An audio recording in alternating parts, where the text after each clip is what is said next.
prepared to confront your deepest fears, welcome to our world. Welcome to the Horrorscape Chronicles.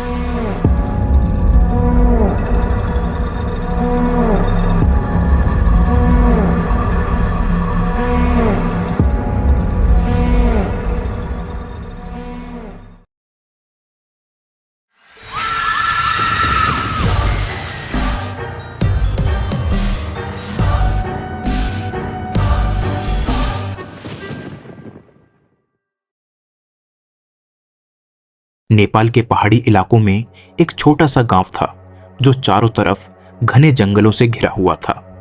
इस गांव के लोग अक्सर एक रहस्यमय जंगल के बारे में बात करते थे जिसे वे कालरात्रि वन कहते थे। कहा जाता था कि उस जंगल में कई सालों पहले एक साधु ने तपस्या की थी, लेकिन किसी ने उसकी साधना में विघ्न डाला जिससे उसकी मृत्यु हो गई। उसकी आत्मा अब उस जंगल में भटकती थी और जो भी रात के समय वहां जाता वह कभी वापस नहीं आता।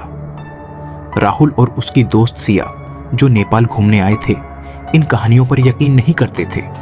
उन्होंने सुना था कि जंगल के बीचों बीच एक प्राचीन मंदिर है जिसे देखने के लिए लोग अपनी जान जोखिम में डालते थे। उनके अंदर का रोमांच उन्हें उस मंदिर की ओर खींचने लगा।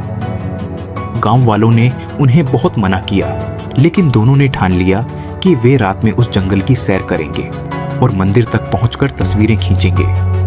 एक रात जब पूरा गांव सो रहा था और चारों तरफ सन्नाटा फैला हुआ था, राहुल और सिया ने जंगल की ओर कदम बढ़ाए। जंगल में घुसते ही एक अजीब सी ठंडक और डरावना सन्नाटा महसूस होने लगा। दोनों के पास सिर्फ एक टॉर्च और कैमरा था। रास्ता धुंधला और पेड़ों से ढका हुआ था, लेकिन वे बिना रुके आगे बढ़ते रहे। कुछ देर चलने के बाद उन्हें अचानक से पेड़ों के बीच किसी के चलने की आहट सुनाई दी। उन्होंने इधर उधर देखा, लेकिन उन्हें कोई नहीं दिखाई दिया। सिया ने राहुल से कहा कि शायद ये सिर्फ उनका वहम है, लेकिन जैसे ही वे आगे बढ़े एक हल्की सी फुसफुसाहट सुनाई देने लगी, जैसे कोई उनका नाम लेकर बुला रहा हो। राहुल ने टॉर्च घुमाई तो सामने उन्हें एक बूढ़ी औरत दिखाई दी। उसकी आंखें गहरी और खाली थीं और चेहरा बिल्कुल पीला। वह बिना हिले डुले उन दोनों को घूर रही थी। सिया ने डरते हुए पूछा, आप कौन हैं? औरत ने धीमी और खौफनाक आवाज में कहा, तुम यहां क्यों आए हो? यह जंगल तुम्हारे लिए नहीं है। राहुल ने सिया का हाथ पकड़ा और जल्दी से भागने की कोशिश की, लेकिन तभी उनके चारों ओर धुंध छाने लगी और रास्ता पूरी तरह से गायब हो गया। औरत की भयानक हंसी जंगल में गूंज उठी। अब तुम यहां से नहीं बच सकते। उसकी आवाज उनके कानों में लगातार गूंज रही थी। वे जैसे ही पीछे मुड़े, देखा कि वह औरत गायब हो चुकी थी, लेकिन पेड़ों के पीछे से लाल आंखों की चमक उन्हें घूर रही थी। दोनों की सांसें तेज हो गईं और उन्होंने मंदिर की दिशा में भागना शुरू किया, लेकिन जितना वे भागते मंदिर उतना ही दूर लगता। कुछ देर बाद उन्हें एक टूटा फूटा मंदिर दिखाई दिया। मंदिर के दरवाजे पर एक पुरानी मूर्ति थी जिसकी आंखों से खून की बूंदें टपक रही थीं। राहुल और सिया को समझ नहीं आया कि वे क्या करें।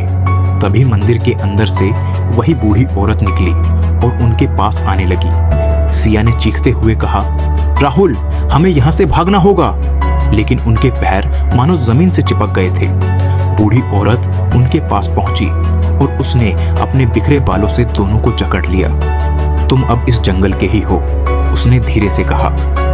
रात के बाद गांव वालों ने राहुल और सिया की खोज की, लेकिन उन्हें कभी नहीं पाया गया। कुछ लोग कहते हैं कि उन्होंने रात के समय जंगल से चीखें सुनी और अब भी जो भी उस जंगल के पास से गुजरता है उसे सिया और राहुल की आवाजें सुनाई देती हैं, जो अपनी रिहाई की गुहार लगा रहे होते हैं। लेकिन कोई भी कालरात्रि वन के करीब जाने की हिम्मत नहीं करता, क्योंकि सब जानते हैं कि जो भी उस जंगल में गया वह कभी वापस नहीं आया।